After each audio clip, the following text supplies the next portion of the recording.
এখানে অনেকগুলো কোয়েল পাখি ছিল একটা খাঁচার ভিতরে, বাট আজকে নাই, কারণ আমি সবগুলো বিক্রি করে দিছি একদম খাঁচা সহ।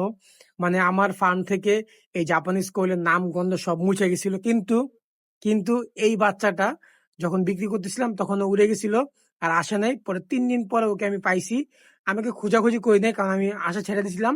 পরে দেখলাম যে আমার ফার্মের ভিতরে ঘোরাঘুরি করতেছে, আর ও কাউকে ভয়ও পায় না, ও নিজের মতো চলাফেরা করতেছে।